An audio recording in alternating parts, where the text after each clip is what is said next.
wanting to do some images, maybe throw them, on the web, do something because it can look just really nice and great. But in our workflow, what I really want ultimately always, and if we're using presets, it's not going to work for our workflow for our clients. I want in every single client's folder a color of their ordered images, a colored, retouched, uncropped, unvignetted PSD. Because now they can order anything they want, black and white, vintage. I mean, they can order anything they want, and we have that file to go to. If we export it first as a brown tone and then run a proof action and then do all this retouching, and then they're like, oh, I want it on color, you're going back. So every single client, part of their workflow, and I'm sure Jed said this, but we have that image that is basically, you can do anything to it because it's color and it's everything's full already uncropped. full res uncropped. So that's why with our workflow that makes sense. So at this point, after I do my color correcting and my white balancing and color correcting and make those adjustments and sync them all, maybe some exposure adjustments if I have to and sync those, then, and this is already after everything's been edited down too, then I would just export everything, and that's just a matter of going into library and selecting it all, hitting export. How would you rename it? Yeah, you can rename it when you do this, file naming, rename. When you're exporting, you can rename to whatever you want to rename it to, and we name it to the client's name and the file number and the date. And then I just go down to file settings, and all of ours is a 90 quality JPEG, not 100. That's like the difference between 12 and 10, basically. If you're in Photoshop, they have 12 different levels, but really JPEGs have 100 different levels. Or they go to a 10 to 100 scale rather than a 1 to 12 scale. That's a Photoshop thing. But if you go to just 90, if you just go to 90, you're not going to see any difference, and yet the file is going to be like half the size. Same thing if you use a level 10 JPEG as opposed to a level 12 JPEG, it's going to be double the size, and you're not going to really see any difference. And I can go ahead and you get lots of people arguing with me on that, but I've done lots of tests, and I've never seen it. Like looking at huge files like this big, you cannot see a difference. It's just twice the size. Okay, and then, so this is where we resize our images to 1920 by 1080, and our resolution is 72. This is because our projector's resolution is 1920 by 1080. This is how I'm going to show my clients. So I would export all this, and you can export it wherever you're going to export it, and afterwards you can open it in Photoshop if you want to open them all in Photoshop, or do nothing, which is typically what I do, because then they're ready for the sale, and we load them into ProSelect, and that's how we sell. Or if I'm doing this to my images that I'm going to have, like maybe I just have 6 of them picked. I'm not going to do this, and I'm going to do this. So I'm taking off the image sizing. I'm changing my image format to PSD. My color space is Adobe 98. And I'm just going to get 6, to 8 to maybe 10 big full-res PSD files. That's where I'm going to spend my 10, 15, maybe 20 minutes creating some stuff on spec for the client.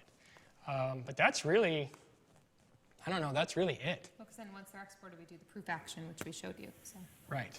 And you can run proof actions if you want to in Lightroom and export them from Lightroom with the proof actions already run. If that's what, some people don't have Photoshop. If you don't have Photoshop, it's okay. Use Lightroom. If you don't have Lightroom, it's okay. Use Photoshop. You can do a lot in both. Now, you can do more in Photoshop, but it's not like it's essential. It's not like, oh, if you're a professional photographer, you need to have Photoshop. You don't. You can do virtually everything that you need to do in Lightroom. You can just do more in Photoshop if you decide to, do that stuff and get funky and do all kinds of different treatments and stuff. You can do a little bit more in Photoshop than you can in Lightroom. But even us, you can see all this stuff in Lightroom. There's 7 different modules. We use 2. And in Photoshop, there's a billion different things you can do. We do 7 things. With ProSelect when I was talking yesterday, yeah. There's a million different things you can do with this stuff. It doesn't mean you have to do it. Like I was telling people during the break, we don't. We never have. We can, and you can if you want to. Bust your brains all day long if you want to. That's where you want to go. But I want to go outside and see the sun and go eat places and stuff like that. Make sandwiches and eat them. Another question. How easy is it to create your own preset in Lightroom? Well, it's not too hard. Shoot. I know. It's been because we don't use them that often. I mean, our presets initially came out of people asking for them. Like, we like all your stuff, but we want presets of them. So we made presets, but we very rarely actually. I haven't made a preset. I know. I remember when you did it, there was the trick. And then it's like, oh yeah, it's right there. Well, I'd like to say it's easy, but then I'm sitting up here and I haven't made a preset in Lightroom in years. That actually might be a good question, since that's the beauty of Creative Live in I the use chat. Photoshop. There's people on the chat that I'm sure make presets all the time that hopefully can answer. There's a button next There you go. at the top of the preset menu, or at least. That would be the first place to look, I guess. Oh, right here. Yeah, that one. There you go. That's it. Now this comes up, now this is the same thing that comes up when you sync, or something similar to this. You have these different settings that you can apply. And if you hit create, I'm just gonna create an untitled preset, and there it is in my user preset. So this preset that I set to this cat, or all this stuff, thank you for that, by the way. Yes. Now I remember. So that whatever I had over here in my develop settings, that's all gonna be recorded, and then I can apply that to whatever else. You know, like curve adjustments, basic color adjustments, highlights, shadows, clarity, vibrance, all that stuff that I had before. You can even apply that when you import things. So when you import, you can apply a preset when you import. Or when you export, you can apply a preset. So keep that in mind too. Thank you for that. I had no idea where it was, right there at the top. All right. Just before we head on to the next section here, I want to let you know what people are saying. Jill Adams says, "This is amazing. Have you written a book?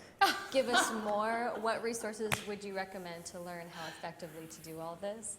Amazing. Photoshop for photographers. This is the meat, or tofu for vegetarians." Yeah, tofu for vegetarians. And Janet Lee says, "I need this guy. Can we clone him, please?"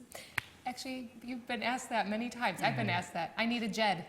Yeah, I don't know, except unless you want presets in Lightroom, in which case you have to be reminded how to do it. You know, I have not written a book. You've not written a book, really. I don't have any plans to write a book. What I would recommend, what I always tell people is, there's so many options nowadays.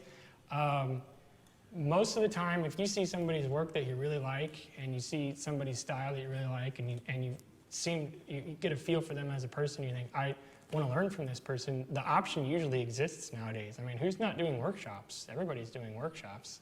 Or at least it seems like everybody has an option on how you can learn from them, whether it's phone consultations or a workshop or they're speaking somewhere.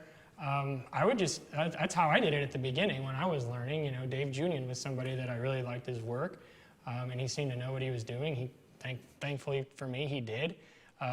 Back then, when it seemed like it was just chaos and nobody knew anything, it seemed like Dave knew. And so I hired him to come down, and he spent 2 or 3 days with me, and we spent 37 hours in 3 days working in front of a computer, and I learned a ton of stuff, you know. Now you can go and see things at big seminars, or this is an awesome option here. I would be at home right now with a bag of chips and my boxers, kicking back and watching Creative Live, and I'd probably have a video game going over here, you know. That's getting a little gross, but the point is you can do whatever you want now and watch something like Creative Live.